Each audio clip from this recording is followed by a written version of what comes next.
Antes de que multitudes fueran sanadas, antes de que los muertos volvieran a la vida, antes de que su nombre fuera conocido alrededor del mundo como el apóstol de la fe, solo había un niño pobre en una aldea de Inglaterra. Smith Wigglesworth nació en 1859 en Manston, en el interior de Yorkshire, en una familia tan humilde que comenzó a trabajar a los 6 años para ayudar a sostener su hogar.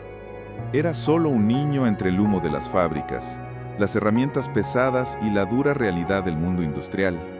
Pero había algo diferente en ese chico. No tenía educación, no tenía acceso a la cultura, no sabía leer ni escribir, pero el cielo ya había marcado su nombre. A los 8 años, escuchó por primera vez en una pequeña iglesia metodista el mensaje de la cruz. El predicador decía con sencillez: Jesús murió por ti. Esa frase, que para muchos era común, atravesó el corazón de Smith como una espada de fuego. Esa noche entregó su vida a Cristo. La fe que nació allí era cruda, simple, pero completamente sincera. No comprendía todo, pero creía en todo lo que estaba escrito en la palabra. Lo más extraordinario es que, incluso sin saber leer, comenzó a orar por los enfermos y ver a personas ser sanadas. Smith creció en un tiempo en que la religión era fría, el pecado estaba normalizado y la fe genuina parecía extinta. Pero él no fue moldeado por su entorno. Mientras la mayoría buscaba comodidad, él buscaba consagración.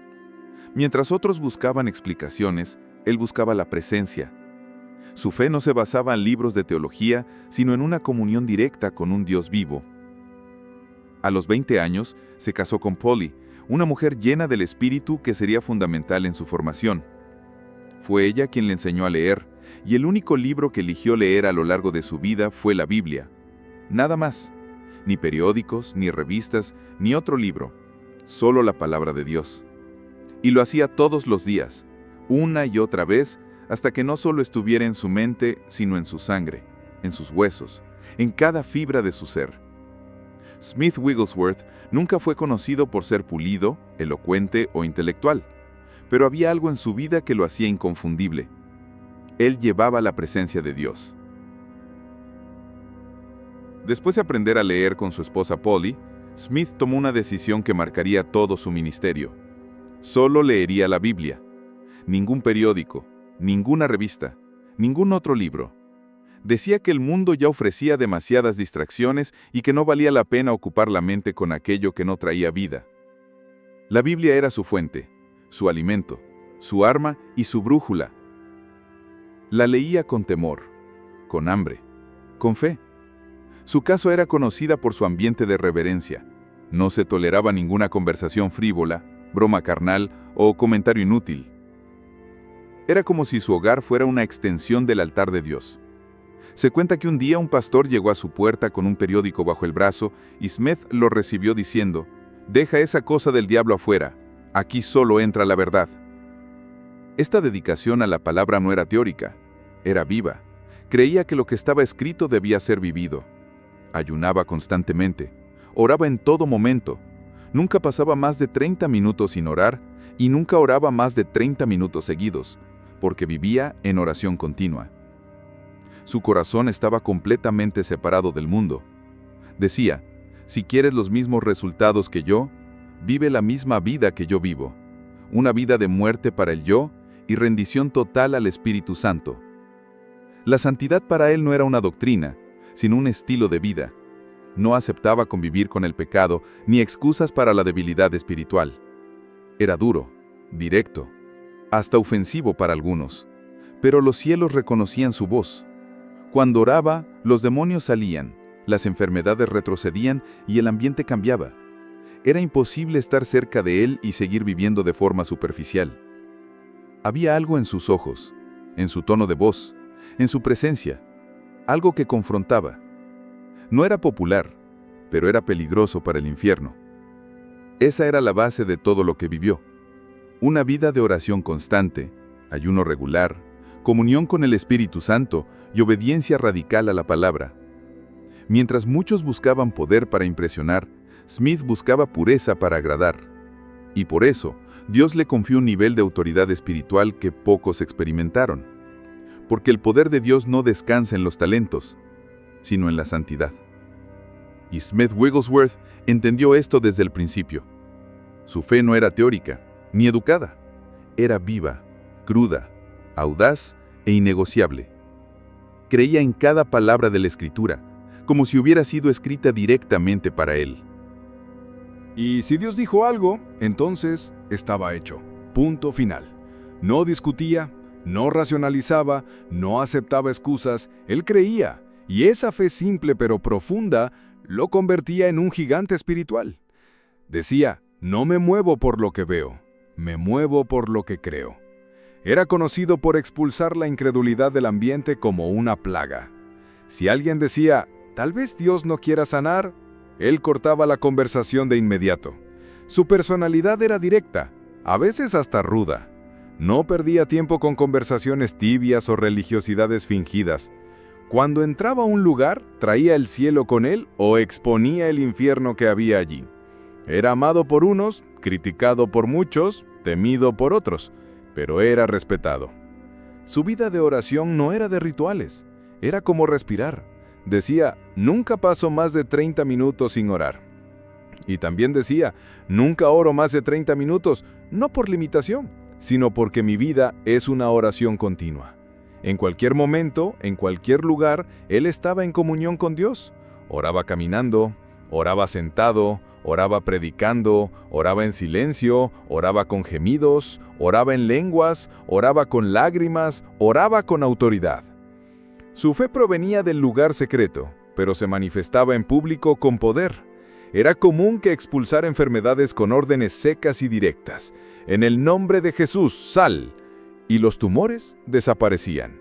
A veces colocaba su puño en el estómago de un enfermo y decía, no te estoy golpeando, estoy golpeando al diablo. Su fe no pedía permiso, tomaba lo que la cruz conquistó. Smith creía que el Espíritu Santo no habitaba en un corazón dividido. Por eso purificaba su mente, sus labios, sus actitudes y mantenía su conciencia limpia delante de Dios. Su altar era constante, su corazón sensible y su fe inflamable. Sabía que Dios usaba vasos rotos, pero no vasos sucios. Por eso vivía en autoevaluación, confesión y humillación ante el Señor. Y cuanto más se vaciaba, más Dios lo llenaba. La fe de Smith no era natural, era sobrenatural. No venía del esfuerzo humano, sino de la intimidad con el Espíritu Santo. Por eso cuando él oraba, el cielo respondía, porque no hablaba de Dios, hablaba con Dios. Y eso hace toda la diferencia. Smith no veía la enfermedad como algo natural. Para él la enfermedad era una afrenta al sacrificio de Cristo. No era simplemente un problema médico, sino un enemigo espiritual. Y lo trataba como tal.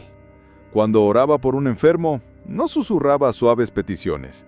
Ordenaba con voz firme, con autoridad, como alguien que sabe que lleva el poder de Dios dentro de sí. No era emoción, era convicción. Creía que Jesús no solo podía sanar, sino que quería sanar. Y más aún, ya había provisto la sanidad a través de la cruz. Su teología era simple y profunda. Si está en la palabra, es mío. Si Jesús llevó nuestras dolencias, entonces ya no tienen derecho a quedarse. Era común que actuara de maneras que escandalizaban a los religiosos. Un día, un hombre llegó con un tumor en el estómago. Smith no dudó.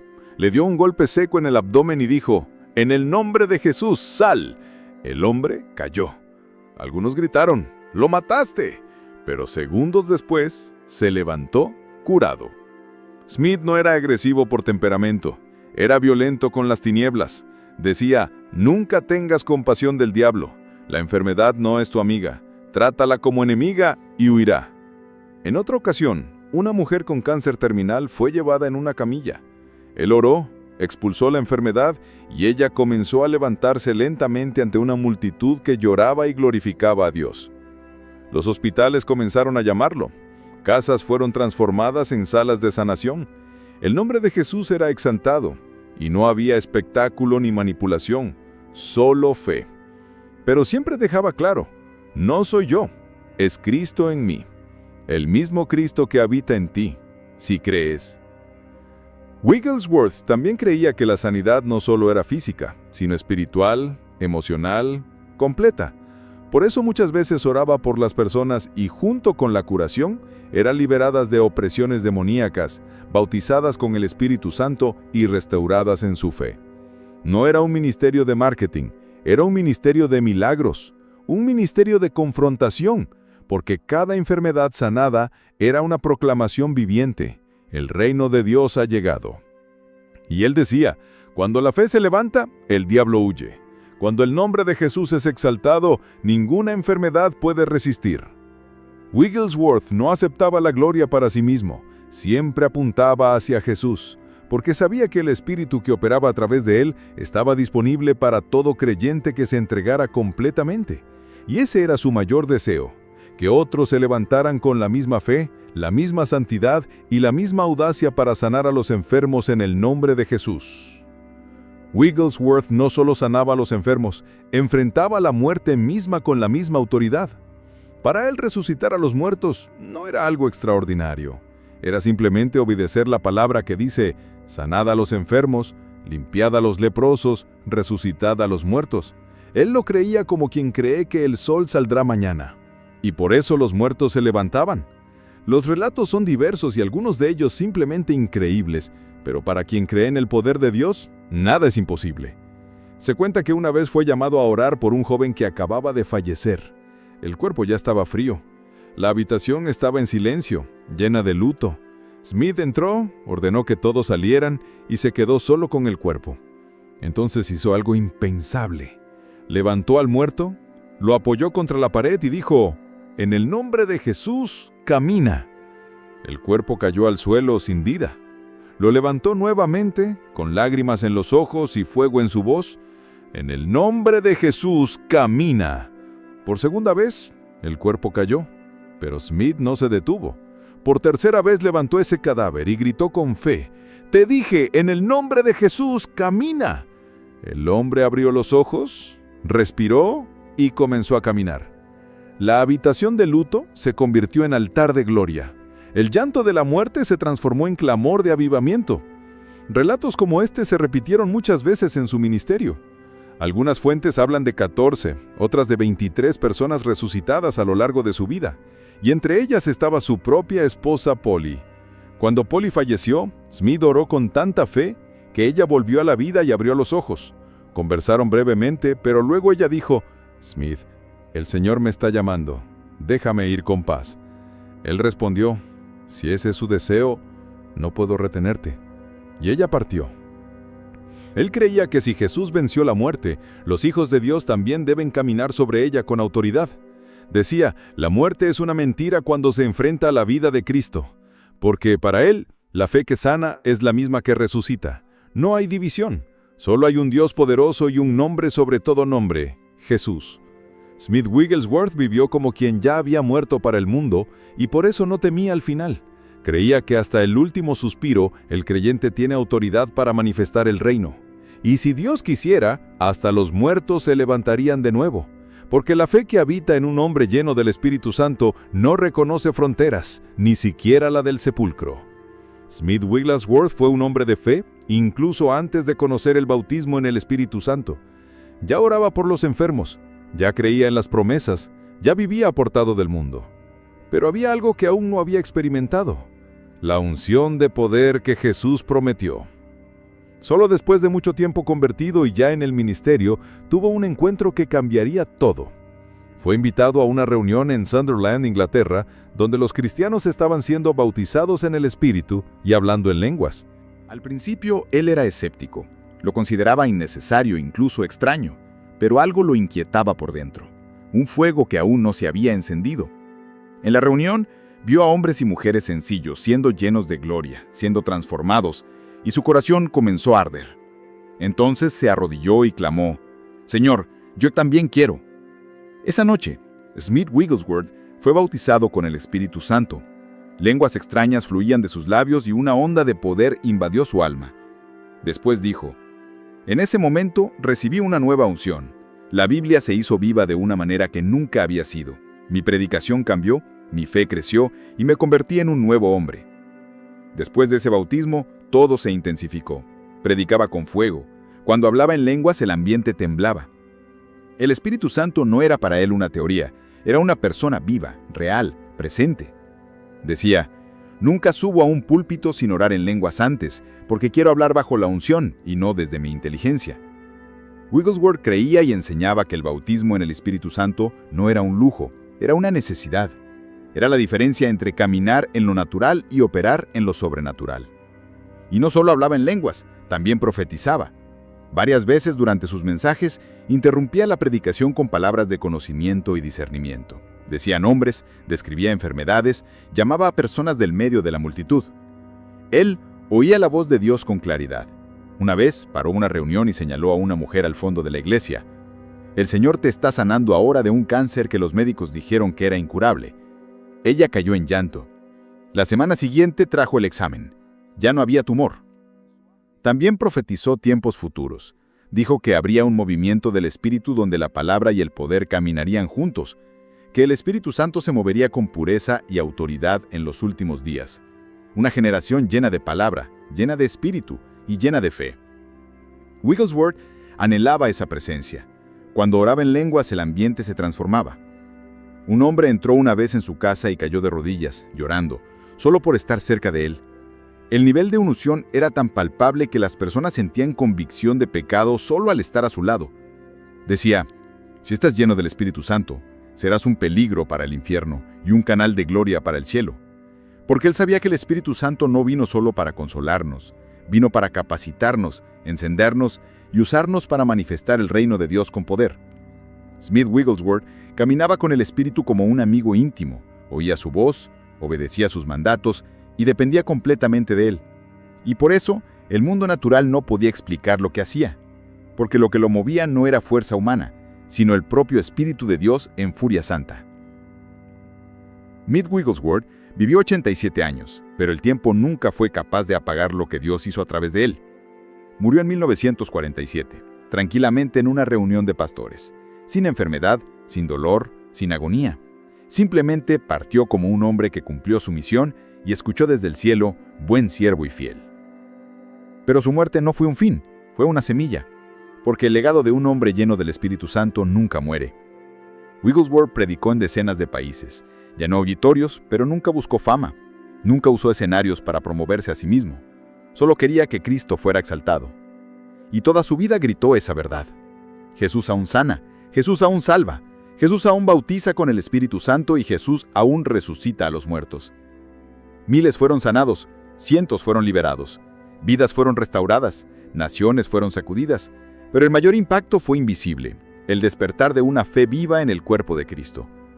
Él profetizó que en los últimos días el Señor levantaría una generación que caminaría en mayor poder, mayor gloria y mayor santidad que cualquier otra generación anterior. Dijo que veríamos la palabra y el Espíritu caminando juntos, y que esa combinación incendiaría al mundo con el mayor avivamiento de la historia. Esa generación, dijo, no dependería de nombres, placas o títulos. Estaría compuesta por hombres y mujeres comunes, pero totalmente rendidos. Personas que no aman sus vidas, que viven de rodillas, que conocen la voz del Espíritu más que la opinión de los demás. El legado de Smith Wigglesworth no está en libros, está en fuego, en fe viva en vidas que decidieron no vivir más en lo natural, sino operar en lo sobrenatural.